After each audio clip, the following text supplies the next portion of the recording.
Your host, Wade Fransson, brings you his best in every episode of Created in the Image of God. This series examines the role of religion in society, from messianic returns to the emotive responses transmitted throughout our culture. Understanding the one true emergent phenomenon is essential to any and all reality claims. Do you have a unique opinion or perspective to share? Wade leans in to all things heartfelt, genuine, and compatible with the scripture as we know it. Whether we like it or not, this incremental revelation is the purpose that forms our existence on this planet. Co-host Jill Surratt is a native Wisconsinite. Now living in Florida with her family, Jill is a conservative, non-denominational Christian, a registered nurse who is a thoughtful critic of this nation's and world's approach to healthcare, and a mother of three who has been carefully navigating the nation's approach to child education. Because of these experiences and perspectives, Jill's will become an important voice among the others on our growing panel. Our other co-host is artist Jacqueline Clare. She's breaking new ground through her artistic focus on spiritual realism. Jacqueline is an ideal contributor to the mission of the Created in the Image of God show, as highlighted by this quote on the subscription page of her YouTube channel. When we don't take the high road with our choices, and therefore miss the opportunities to develop spiritual qualities, we are literally forfeiting the purpose of our lives.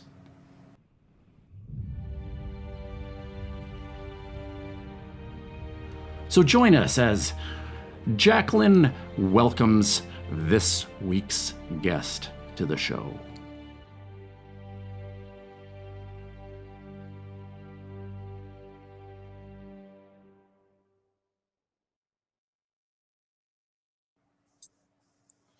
Well, that was epic. Welcome, everyone, to this week's Created in the Image of God. I'm going to jump right in and introduce this week's guest, Daniel Sanderson. Daniel is a philosopher, the founder and CEO of PlaySkip. And today we will be discussing the future of democracy and the foundations on which it is built. Daniel, welcome to the show. Thanks for having me. And a repeat guest, I forgot to mention that, repeat guest, Daniel Sanderson. Yeah, we're all friends, right? Yeah, it's great. More than people know. Behind the scenes.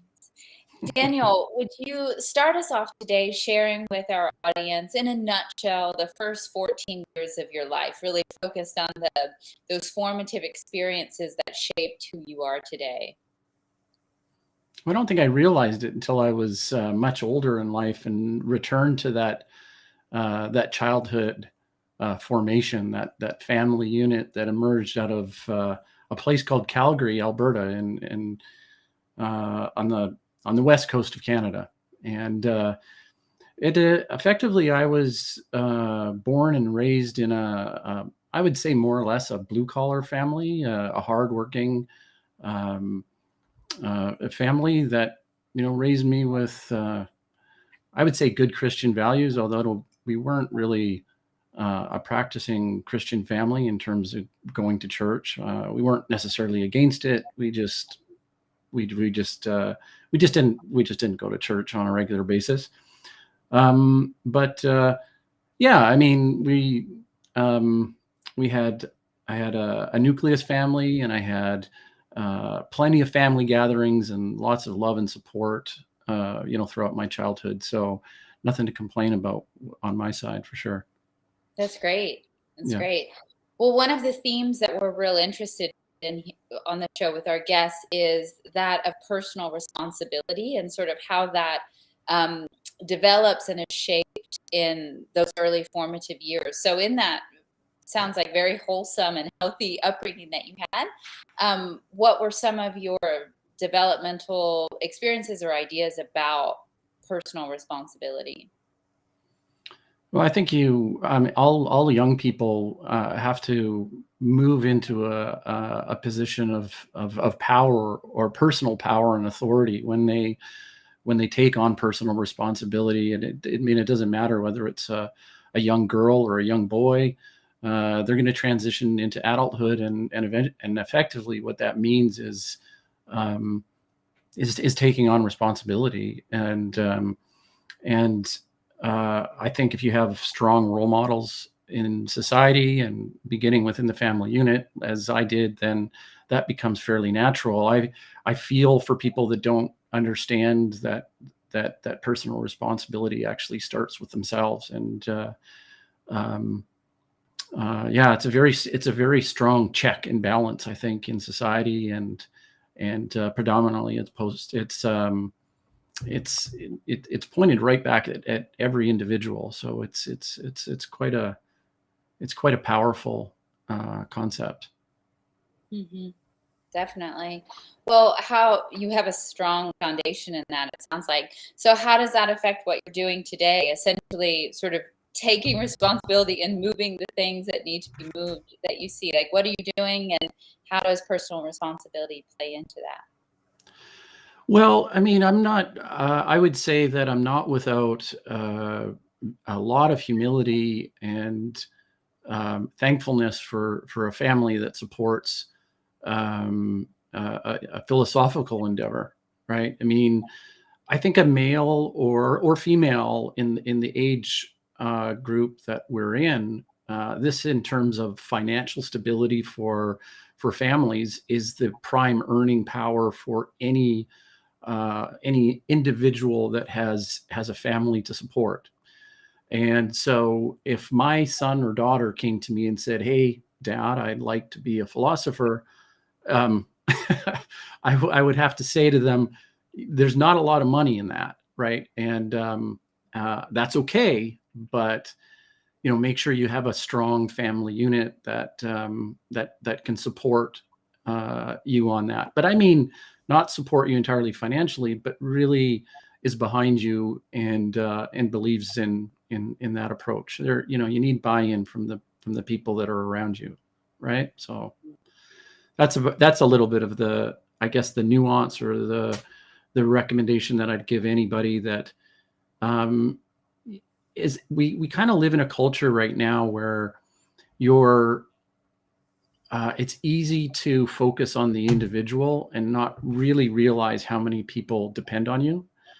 And so I think you need to be able to really communicate with the people in your family, and then with the people closest to you. And as long as you've got that support, I think you can do lots of things. Yeah, that's amazing. The role that family and strong communication has in all of us being able to pursue what is meaningful and our purpose. That's great. Well, thank you for reintroducing yourself to the audience. We're going to take a quick commercial break, and we will be back with our host, Wade Fransson.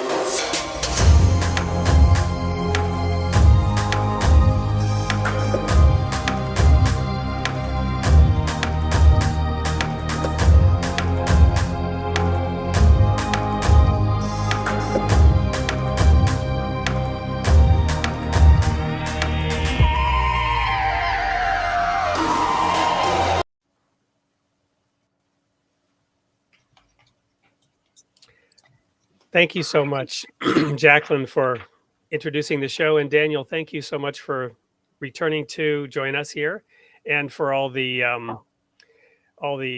work that you've put into the show both in terms of the introduction and I want to just jump right in. I want to just jump right in to something you said while Jacqueline was exploring your background and what you shared about philosophy not necessarily being a lucrative path forward. I'm reminded when I was in my undergrad degree with my guidance counselor wanting to go in the direction of a philosophy degree after my undergrad.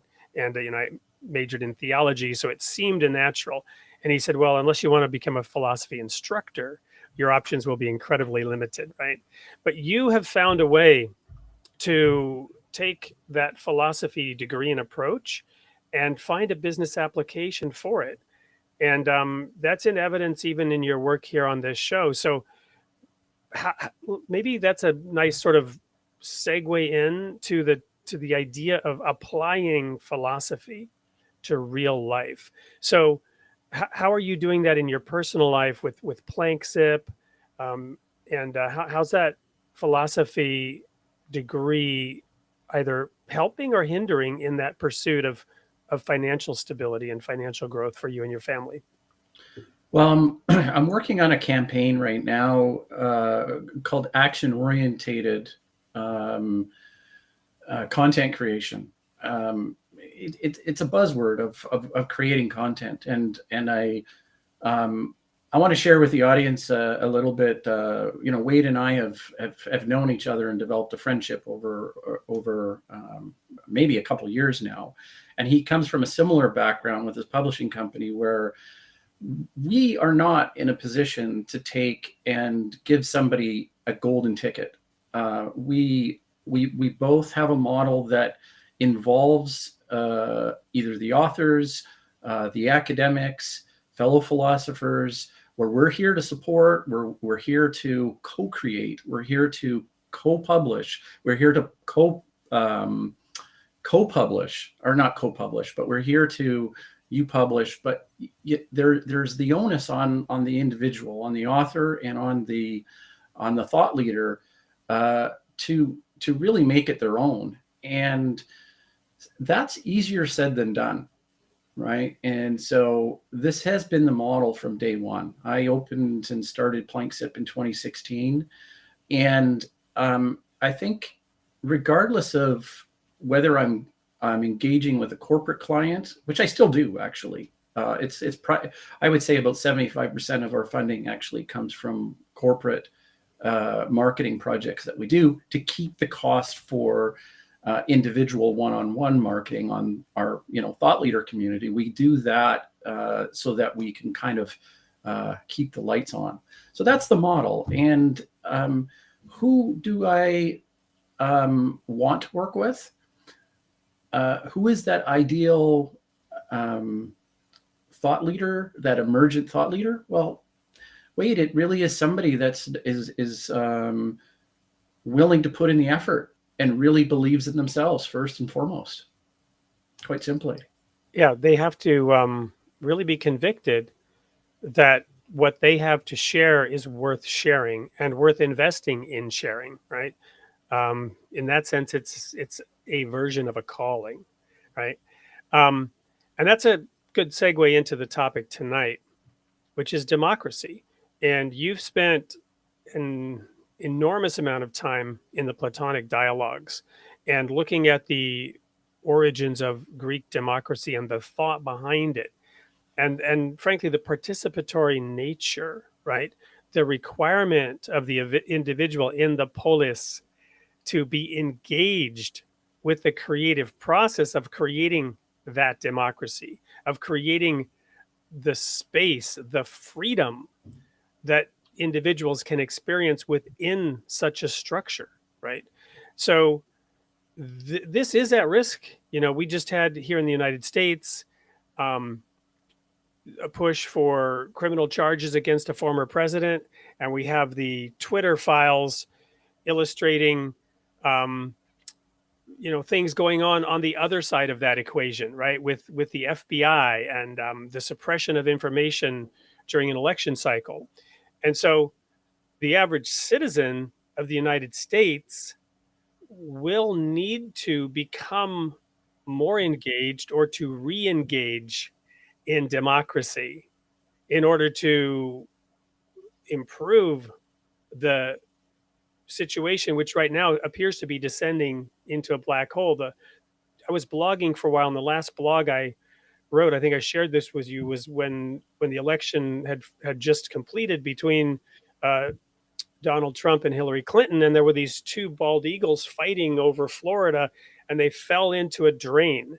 They literally fell into a drain, these two bald eagles fighting, and each side was claiming that this was somehow symbolic for the right or for the left. And the point that I made was, no, this is symbolic of our nation going down the drain because the two sides are fighting rather than somehow agreeing to move forward in a positive way. So given these situations, and you've had your share of challenges up in Canada as well over the whole pandemic and the trucker strike and all that stuff, what can we learn from Greek democracy? What can we learn from those Platonic dialogues which you've studied? Well, it's really ironic, actually, to set the tone and the comparison, because simultaneously democracy emerged out of ancient Greece, as we know. But the irony is that the most extensive and probably the most important philosopher and dramatist to emerge out of that time period was Plato. And the irony was that Plato was not a fan of democracy. Like he really wasn't. And but I think wisdom comes with wisdom comes with understanding. And so there's a lot of portions and points in the Platonic dialogue that may sound very abrasive to people, and I'll give a couple examples. The communal marriages. This is very odd and bizarre. Teacher, student, male relationships. Okay, very in a way that is. And I'm not talking about just a homosexual relationship. I'm talking about something that in our culture would fall into the category of pedophilia, right? So it's very distant with some of the ethics that emerged out of that time period.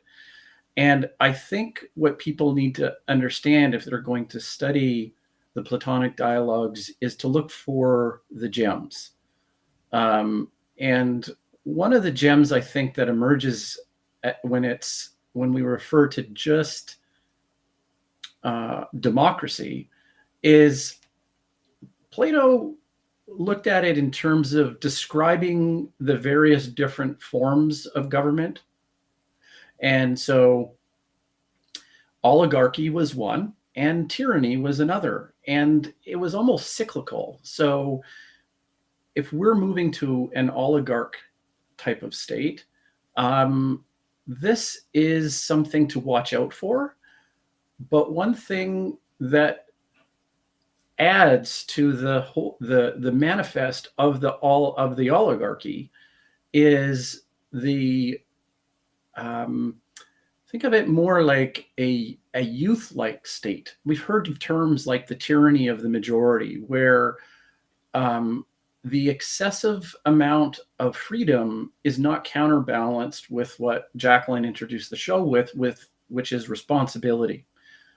So law and order, responsibility, tradition, where do those come into play? And if we descend into a society of relativism where everybody has the chance to say whatever they want, and I'm not talking free speech here, I'm saying where anything goes on that moral ladder, then we do run the risk of, in my eye, this is where I agree with the Platonic dialogues, that the wisdom that comes out of that is that's what we have to watch out for, is that shift in psychology, that shift of entitlement, that shift towards a moral relativism. So in the Holy Writings, referring now specifically to the Bible, there's this there's this concept of the fear of God. And with fear, we could look into that word, what it means, a deep abiding respect, an awareness that there's an afterlife, an awareness that there will ultimately be some kind of reckoning, some kind of judgment. The fear of God is the beginning of wisdom. So we've covered frequently on this show, going back prior to Greek philosophy and the stories from Genesis, which you and I have had some discussion. I don't think we've ever really fully hashed out the dating and the timing of the original verses in the book of Genesis, but it's generally understood that they predate Greece by many centuries, even by critics of those texts, right? So the story in Genesis about the two trees, the knowledge of the tree of good and evil, and the freedom of choice that was given to Adam and Eve to pursue it, to pursue an intellectual exploration, the knowledge of good and evil on their own, independently of God. That's the very definition of autonomy in a biblical concept, is that they had complete freedom to choose the tree. That's the one they chose, and then there were repercussions. So my point in going into that is that on the one hand, you have that freedom, right? And to your point, the ancient Greeks, they had different ideas about marriage, community. They had different ideas about sexual relations, and ones that by our standard today would be deemed wrong, and by standards leading up to it might also have been deemed wrong, i.e. going back to those biblical texts. But humanity goes in a variety of directions, and we have the freedom to do so. But then there's this call back to a standard, a moral standard. And as Paul said in the book of, or in the New Testament, that those who are mature have, by reason of use, exercised their senses to discern good and evil. So all of these different ideas, all of these different modes of marriage, all of these different modes of sexual expression, they can be seen over time to deliver good fruit or bad fruit. And while that experiment is going on, whether it's an individual experiment over the course of one lifetime, whether it's an experiment that might transcend a couple, 3 generations in a family unit, such as the one that my parents did, experiencing the American dream with alcohol and cigarettes and a descent into alcoholism and divorce and kidnapping and all the things I experienced, or whether it's at a tribal or city-state level, or the American experiment of a federated nation with 50 different states. Approaching these things with discernment, one can come to understand whether there's goodness in it, as you might say, or whether it's leading to something less than good. So how does democracy support that? Or how does democracy make that perhaps more challenging to use that discernment? Is democracy, as Winston Churchill said, the worst form of government except for all the others? Or are there other forms of government that might be superior to democracy, in your estimation? Well, you and I don't see eye to eye on the climate conversation, which is fine. But I take a very militant stance on a solution to climate change. And sometimes I look at people's perspectives, and I think sometimes the outlier perspectives help shape and offer humility, deconstruct hubris for the majority, right? So, for example, if we look at a book like Animal Farm by George Orwell, obviously the temperament of the political fascist environment at that particular time in the world was pretty chaotic. Nobody at that point, just as we do now, didn't have a crystal ball. They couldn't tell how things were going to unfold, and so he took a non-orthodox perspective, and what emerged from that was a true contribution to society, and it is for history and in your language, it's for God to judge, but there's, in my estimate, people that leave that kind of a legacy help define and shape who we are as a civilization, right? Will we forget George Orwell in 4,000 years? I don't know. I have no idea. Seems to me we've already forgotten George Orwell, as we Well, see as we see the current culture of censorship, right? The current, culture of canceling dissenting voices and of asserting the machinery of the state, even in a nation that was deemed the beacon of freedom at one point. I would just add something that seems a little bit different to that interpretation. I fully understand and I accept every instance of censorship as censorship, but there's something different about our contemporary version of Western censorship. This is not a fascist censorship. Now, I'm not saying that it can't quickly devolve into, right, a degrade Progress. into a Should we say, dare we say progress? progress. Yeah, well, yeah, we're all fascists on this show. So the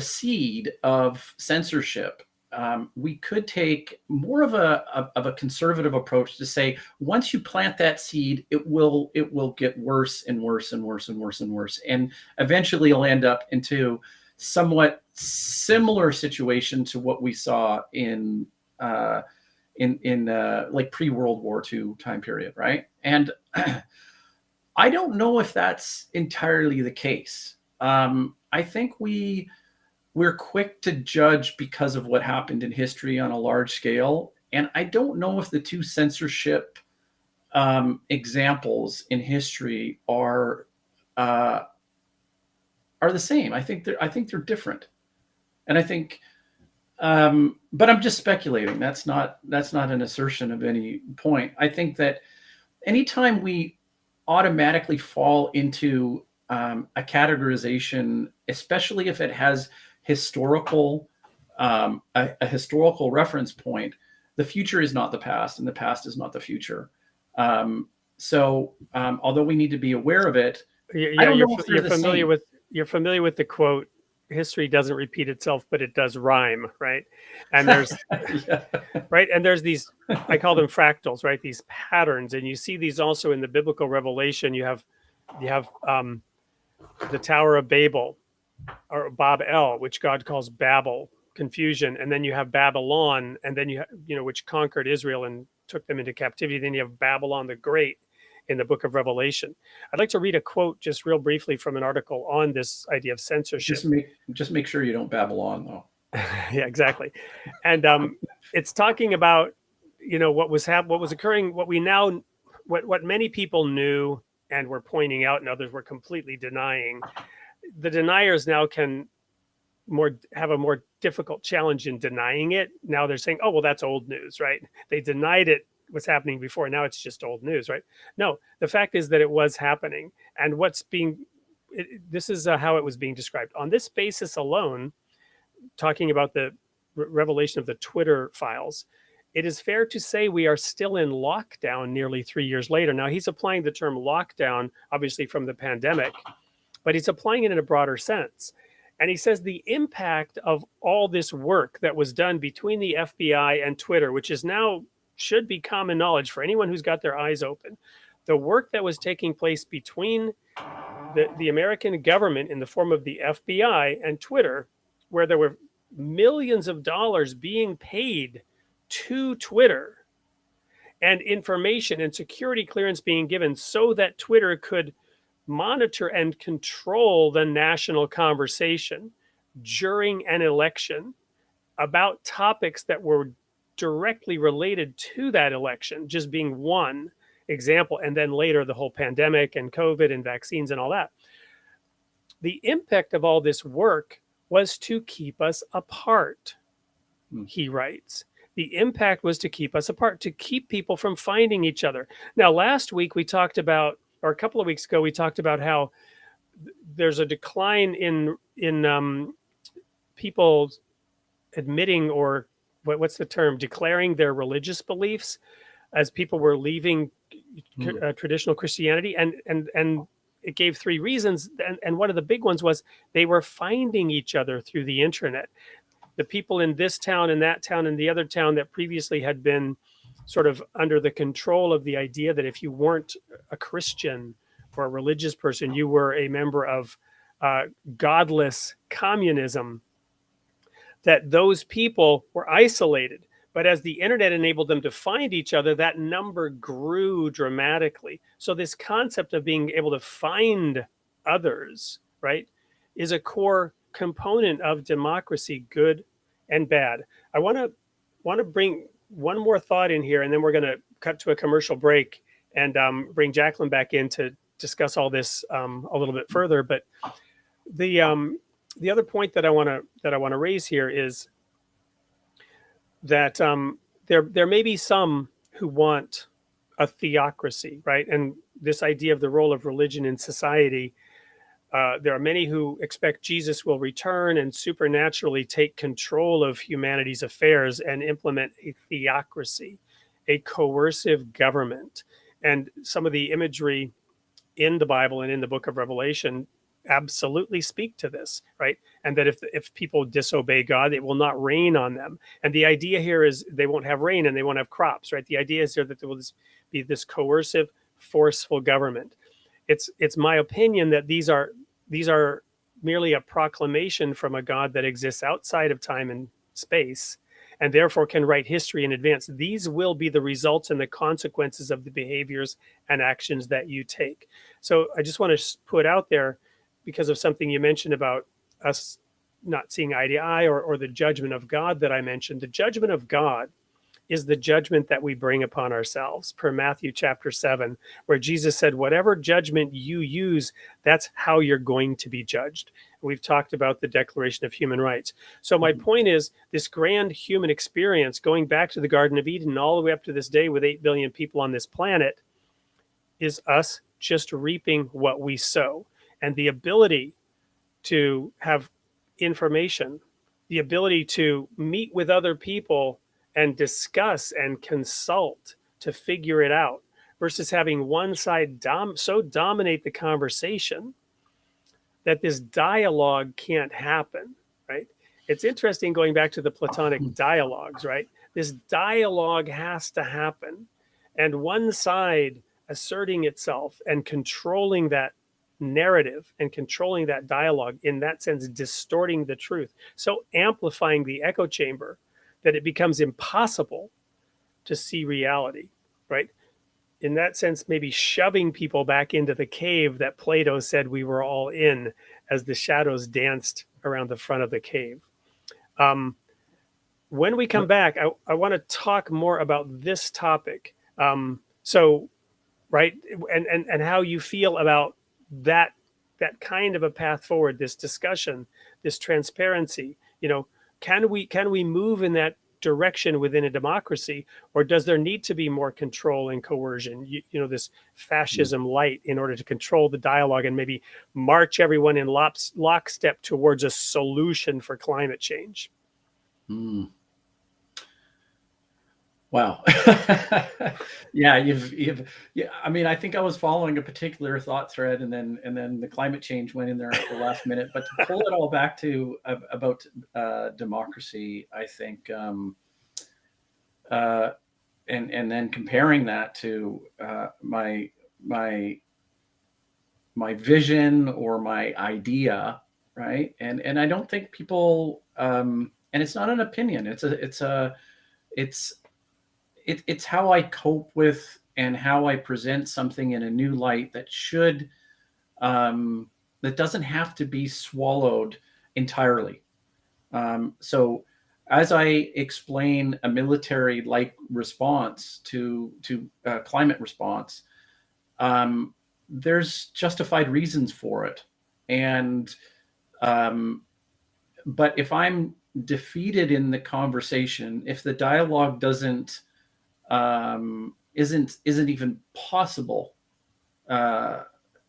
from the moment we walk into the room or the moment that we initiate a conversation, then it's that process of dialogue is defeated before it even has a chance to flourish.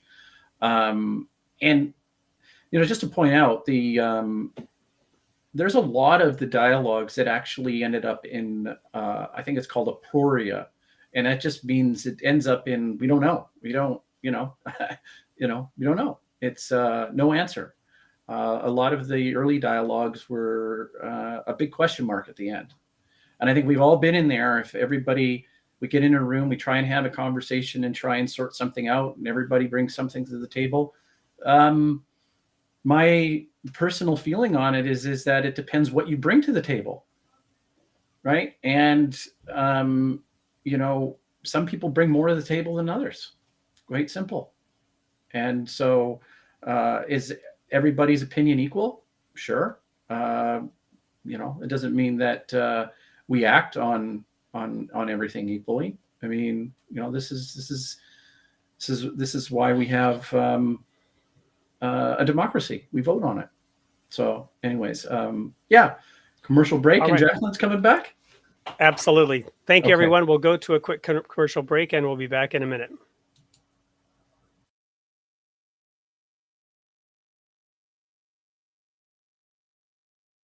If I could ask Socrates about democracy as embodied through the actions of an Athenian citizen, I would like to know what kind of activities this individual would participate in. What would make him a democratic man?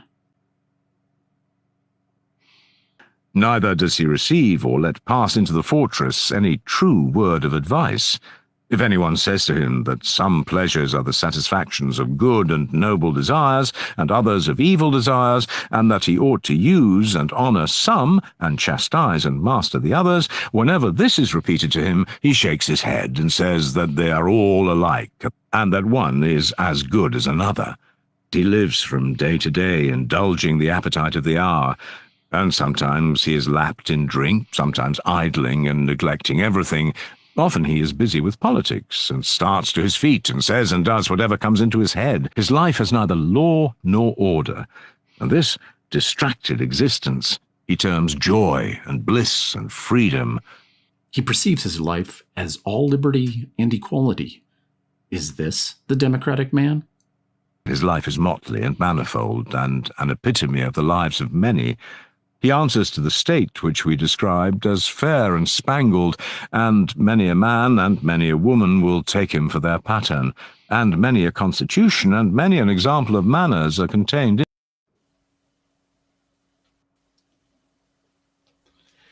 in. Thank you. So, Jacqueline, you were listening backstage. What are your thoughts that you'd like to share as a result of hearing Daniel and I? Yeah, it's super juicy, and you guys are talking about really important stuff. And I was impressed that, and I guess it's just where we are with transparency, things coming out with the Twitter files, that sort of thing. I'll be honest, I didn't have one question yet. I was just enjoying the sort of ping pong of where this goes. Well, I've got a great question, and that's just to repeat the one Daniel asked at the end. Is everybody's opinion equal? Or of equal value? That's such a risky question to answer. I want to say, right, the woo part of me and the maternal part of me and all of this wants to say yes. But I think that people are incredibly susceptible to brainwashing and sort of bribery on all levels. And I'm not talking about politicians being bribed. I mean, sort of like getting free stuff sort of mindset. So I actually think there should be regulations as far as who is able to influence policy, because it's proving itself so easy to corrupt. Twitter files as an example. So yeah, I think it should be let me ask it. Let me frame it in the question of art. As an artist, you're probably aware of some artists who you think their work is really important, but nobody knows about them at all. And then there's somebody else, who everybody knows, whether it's Salvador Dali or Picasso, or those are just two that come to mind. Um, and yet, is their artistic opinion more valuable than the one that nobody's listening to? And right, does art Yeah. is maybe a microcosm of that idea of influence. Yeah, that's a very fair question. Where I thought you were going with that, and I was going to say absolutely not, was the idea that I think has been very dangerous and kind of precursor to the decay of everything else in society, of anything being art. It's because it's very emperor wore no clothes. Like any, sure, that sock with a hole in it, that is art, if that's what you think. And again, I think that's sort of the world we're living in now.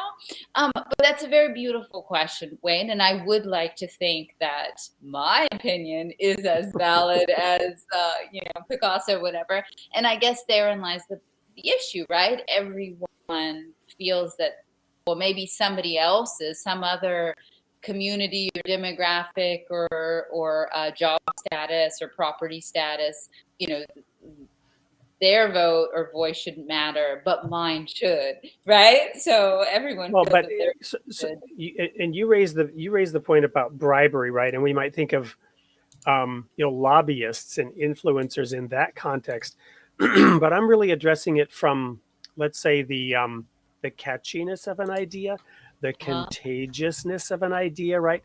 So we just went through the pandemic and the lockdowns, and the Twitter files are exposing that, that same approach was being used regarding the contagion of ideas, right? Mm-hmm. And ideas can be contagious. My wife is now reading this book by God Sad, The Parasitic Mind. And he talks about how the, there are certain ideas that are infectious, right? And these worm their way into our thinking, and they're toxic. They're like crack cocaine. They're very infectious and addictive, and they spread broadly. So this is what they're trying to do, right? Is determine which ideas deserve to be curbed, deserve to have a mask put on them, or not. Daniel, I think you've got probably something to add to this conversation.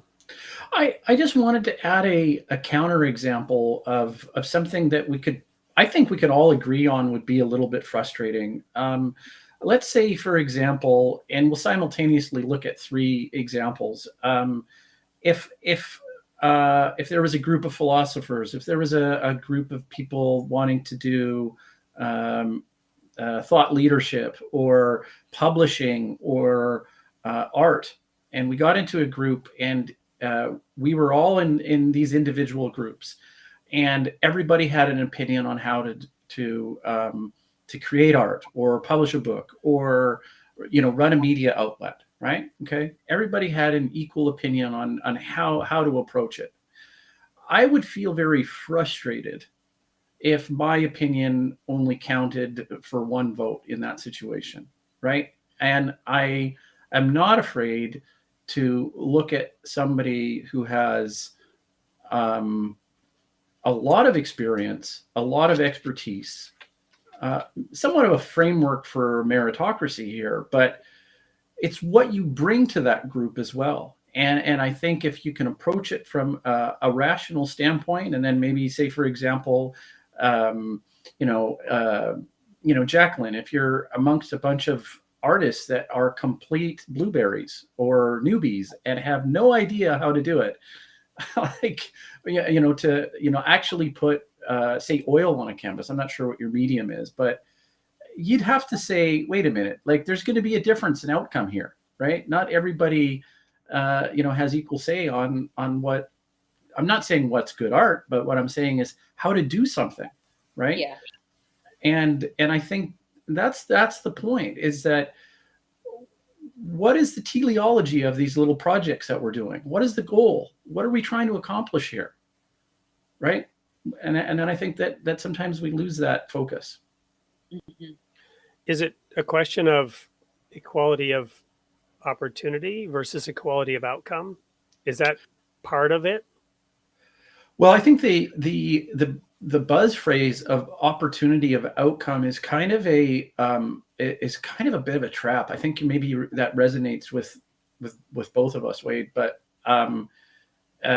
the opportunity doesn't always hit people at the same point in time. I may have been practicing my art for 20 years. Jacqueline may have been painting for 20 years. Wade, you've been in the industry for 20 years. There's a difference between somebody that has that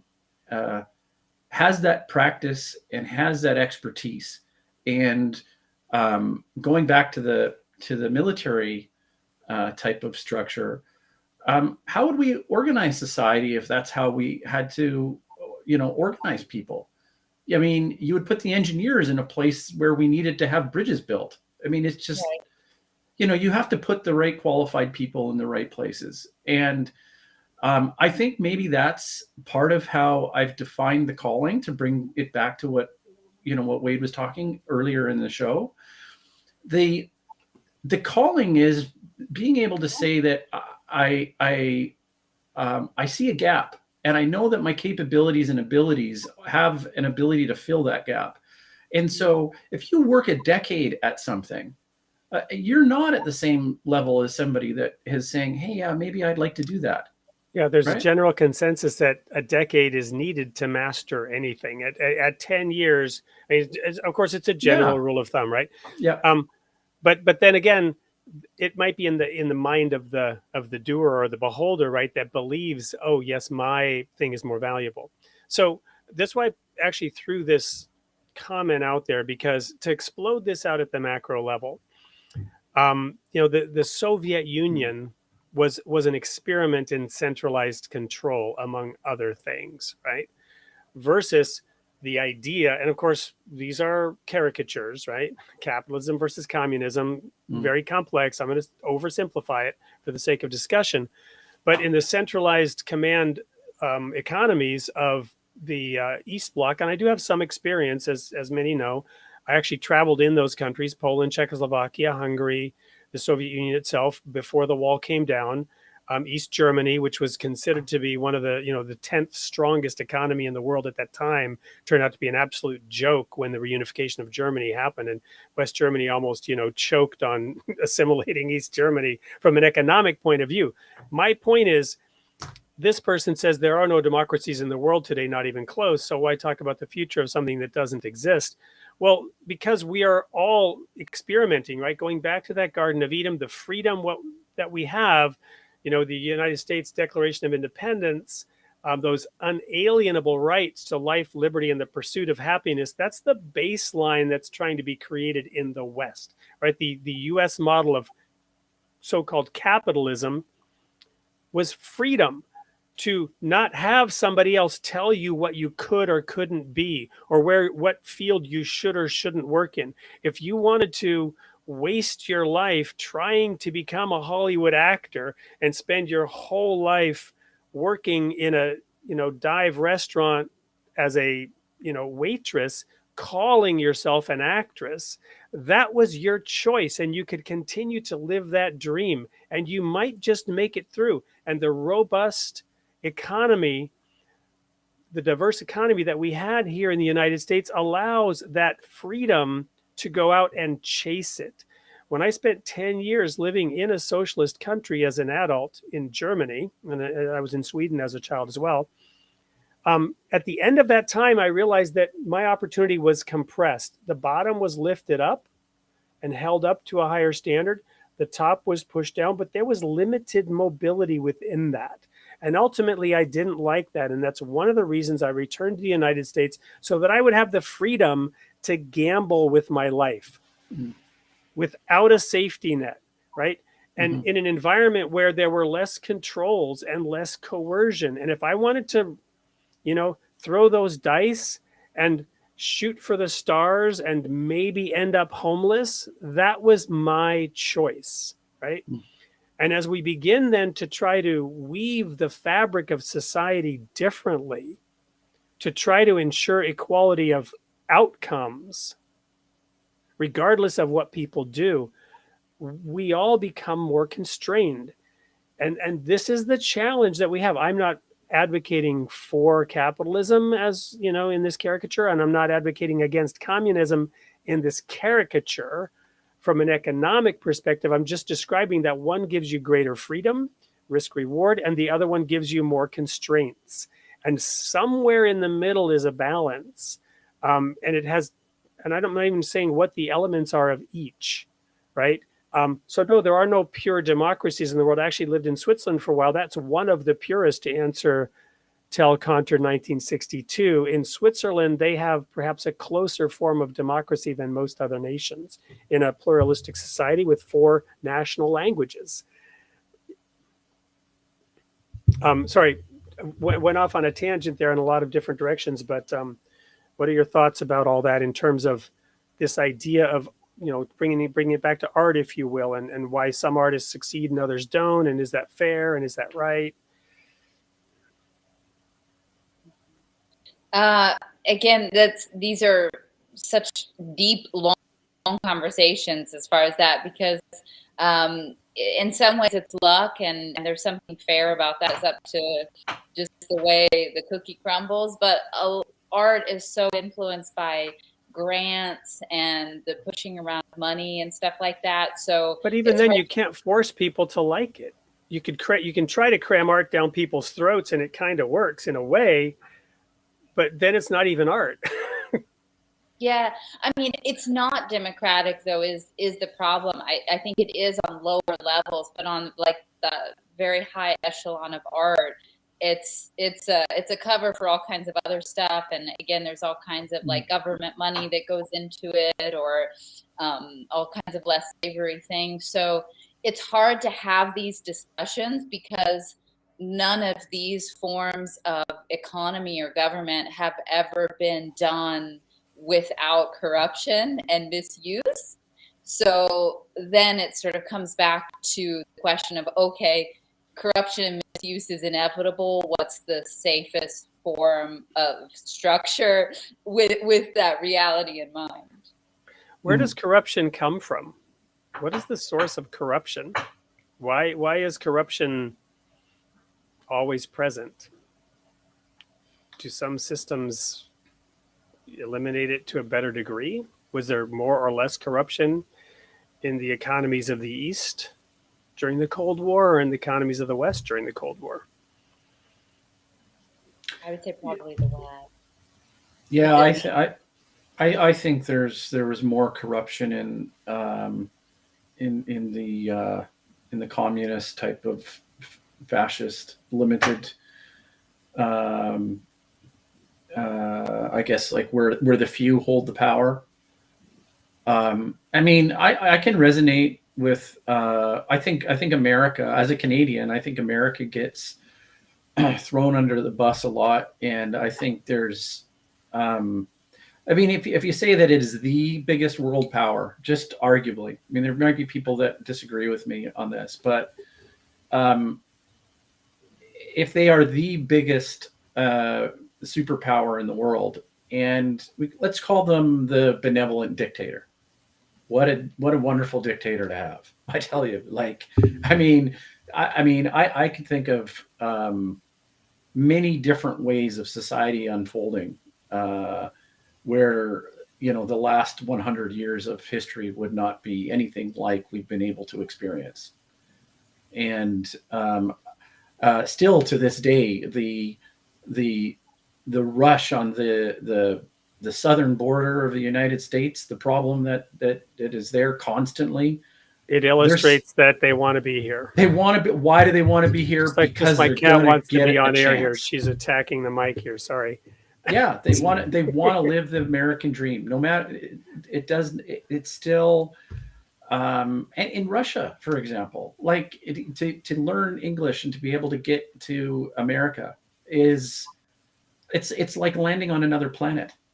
Well, you know, the criticism is often leveled that, you know, the victors get to write history, right? And that somehow just a withering critique of America because America was victorious and the victors get to write history. Well, would you really then rather have had, Nazi Germany writing that history? Would you rather have had Stalin writing that history? Who would you rather have had writing the history if not America? I want to really bring up a point that's going to tie into what Jacqueline was saying about the non-art. Okay, and my favorite example is Duchamp on the wall, the urinal that he put upside down on the wall, calling that art. Well, a similar type of thing. Let's say, well, who embodies this critique of the American experiment? Well, I would say Noam Chomsky does, right? And do we need to eliminate Noam Chomsky? Absolutely not. It's a valuable voice. Actually, it probably puts the people in power. It gives them something similar to a Duchamp on a wall. You say, all right, I get your point. All right, you've kind of given us a way to look at this and kind of examine ourselves. But let's not call it art, and let's not call the American a tyrannical, fascist oppressor of the world. This is absolutely ridiculous. And if we don't have any benchmark to look at in terms of the world, I think we're what are we doomed for? And I think, but around the world, the America is really kind of for some particular reason, looked upon very poorly. I think one of the factors of that is it's the, and now I'm going to switch my anti-American hat on for a moment. I'm not anti-American, but I can tell you that I grew up having been in Sweden as a kid, being born in Canada. I had a somewhat negative view of America, and that's one reason I ended up in Europe. And I was in Europe during the time of the first Gulf War, when signs all over Europe were, blood for oil. And there was huge anti-American sentiment, even as America was winning the Cold War and causing the Soviet Union to crumble, right? And there was still all this animosity against America. But I think one of the reasons is anyone who holds themselves up as standing for a better ideal, a purer ideal, it's obnoxious, right? Mm. And to the degree that there's truth to it, Jesus said, the darkness hates the light. Mm. So to the degree that there's truth to it, anyone who feels inferior by comparison to a higher standard, right?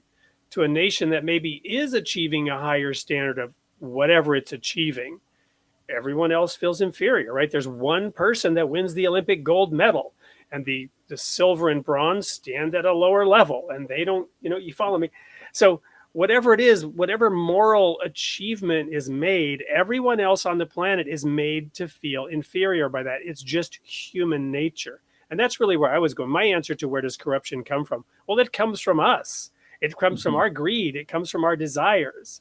It comes from our, competitive nature to want to scramble up. When I was a kid, I played King of the Mountain on snow hills in Sweden, right? Trying to scramble up there and pull the other guy down. It's in our nature. And the other piece of it is, if and when that nation, person, entity holding itself up to a higher standard fails, well, then, of course, they've held them up to a higher standard, and pride comes before a fall. And, that's the time to pile on and really get back at that person who maybe made you feel inferior during the time when they were actually attaining a moral value before they fell, right? Mm-hmm. And then just aggregate this up 1 billion times with 1 billion people, right? To give one of my favorite analogies is in the Garden of Eden, you have the serpent who can whisper in your ear and deceive you. But when the cumulative effect of those whisperings of Satan, when they bear root in large numbers of people and you have a political entity, that's when the serpent becomes a dragon in the book of Revelation, because now that evil thought has political power and can wreak havoc, right? But it starts at the individual level, and it takes one individual to stand up and say no. It takes one individual to stand up and say, I think there's a better way here. And to me, this is the heart and core of democracy, right?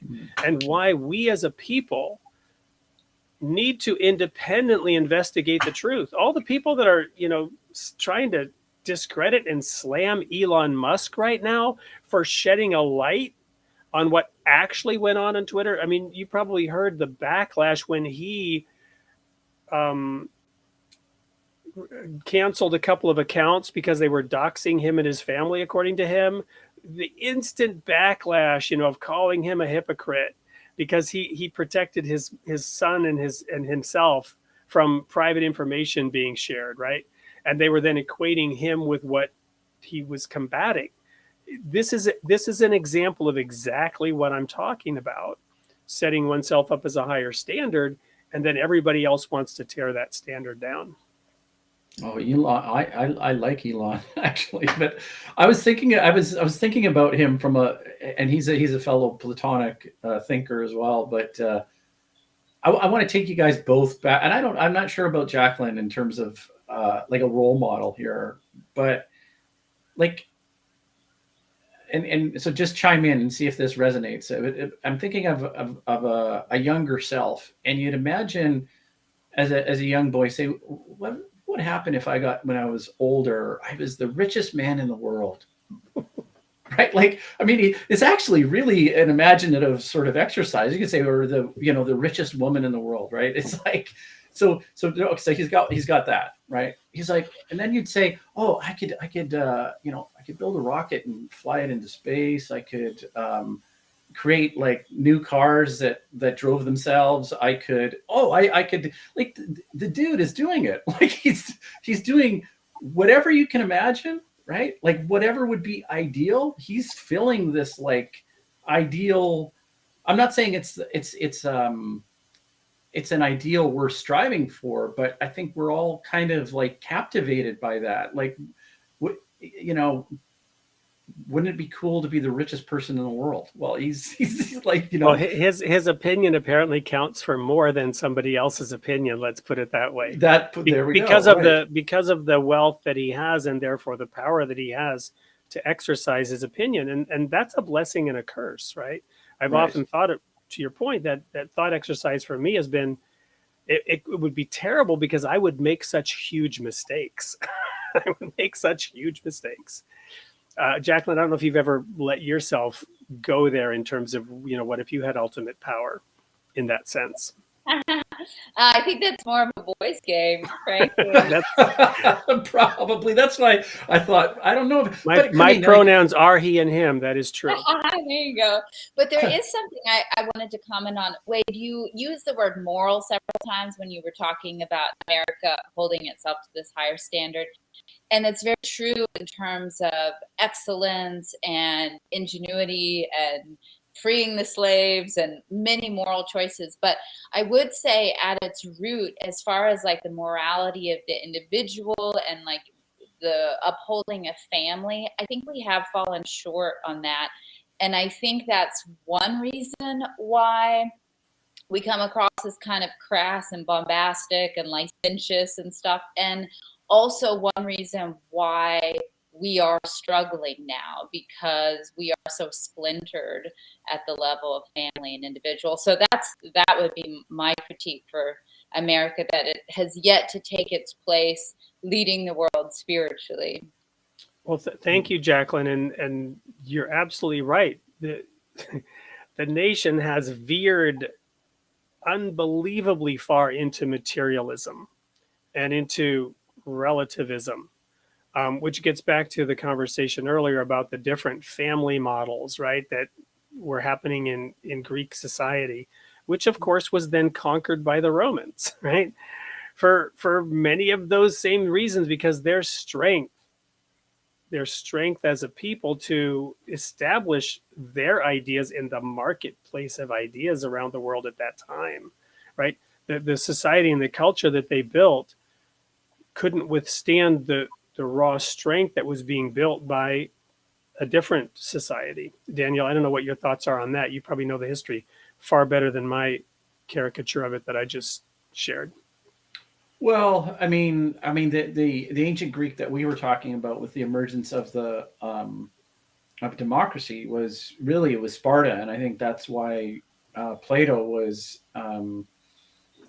He saw a democratic government destroy and be the cause for the downfall of Athens, right? So that's why he had a bias towards that. But it was the Spartan way of life, that militaristic, fascist, way of life that that dominated. And then Rome was. I don't know if it was. I don't know if I can entirely connect the dots in terms of, one ideology kind of supersedes another, because the Romans still valued Greek thought in a Hellenized world, throughout the whole Roman Empire and rise and fall, right? And so I think this just adds to and showcases the power of ideology and religion, actually, because I'm not equating Hellenized thought with religion entirely, but partially it has overlap. Wisdom and spirituality. I reading Jacqueline's Bible or bio bio. She had mentioned about taking the higher road, and this is kind of the way that she exercises and lives her best and better self. This is an ongoing form of arriving at the best place and best person she can be. And that's not something that's necessarily taught through the rise and fall of empires. I mean, the Judaic Jewish tradition, they've taught us that. I mean, civilizations have come and gone, or cultures, which are the ones that stay, and religious teachings, they teach us that. So the American dream may falter, but that just adds to the point of what Jacqueline was saying, that maybe the defining characteristic that's going to pull us through is has some sort of a strong bonding, religious piece. I can't really say. I don't know. But I just don't know if we're ready for a non-religious world, right? I just don't think we're there yet. I would definitely agree. That is the premise of the show, going back to created in the image of God, and the rhyming of history, right? The story that I became familiar with from age 11, given where I ended up at that age, was to study the history of ancient Israel, going back to Jacob, whose name meant heel catcher. His name was changed to Israel. His 12 sons, the 12 tribes of Israel who went into captivity in Egypt, and the entire journey. And I remember reading this, and it was just this tragic story of repeating the same mistakes over and over and over again. The definition of insanity, right? Making the same mistakes and doing the same thing and expecting a different result. That's, again, maybe a caricature, about one definition of insanity is repeating the same thing and expecting it to turn out differently, right? And for some reason, we think it's very different today, right? We think that it can have completely different outcomes than have been repeated over and over and over again in history. When we throw morality out, when we experiment with different family structures, when we experiment with different lifestyles, including drugs and alcohol, other things that can be proven easily to be debilitating, and yet we as a society and a culture embrace them, even glorify them in our movies. So, this may be a topic perhaps for next time to talk about morality, because on the one hand, we want we want a military response, right? Some of us Mhm. unnamed want a military response related to climate change, but we don't want a military response related to drugs and alcohol.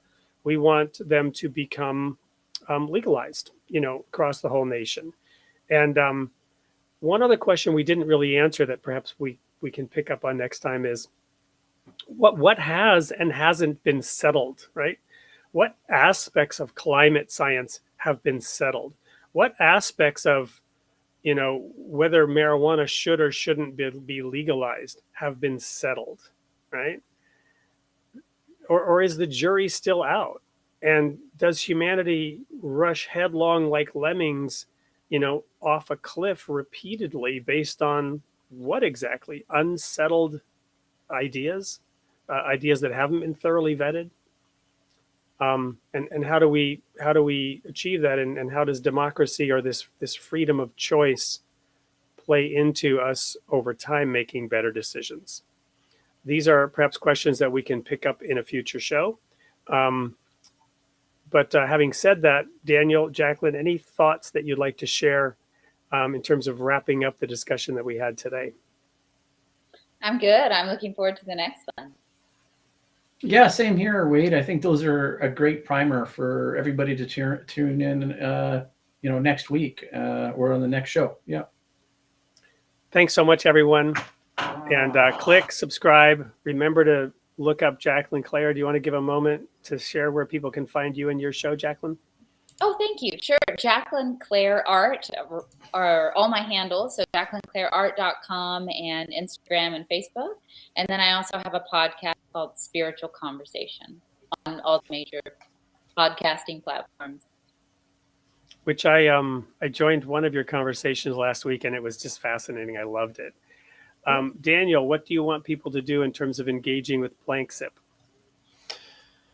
I would say just go to planksip.org, or I use the hashtag Google Planksip. I think that's kind of funny, but that's my own humor. Anyways, Google Planksip, and it's a very unique name. Plank like a piece of wood, organic platform, and sip like a hot cup of coffee. So awesome. Thanks, Wade. And we did run that ad earlier from Something or Other Publishing on the Winners Anthology, where we have a number of award-winning stories. You can find out more by emailing info@soupllc.com. That's info, I-N-F-O, @soupllc.com. And also remember that we have discussions ongoing on unity and diversity. Do you agree with us? Great. We'd love to, bring you into our echo chamber. Do you disagree with us? Great. We'd love to have you to check us, to challenge us, to force us to either improve our arguments or give them up, right? So we have these unity and diversity groups which welcome people of all different perspectives. So thank you, everyone, and we'll call it a day or a night, and look very much forward to seeing you next week.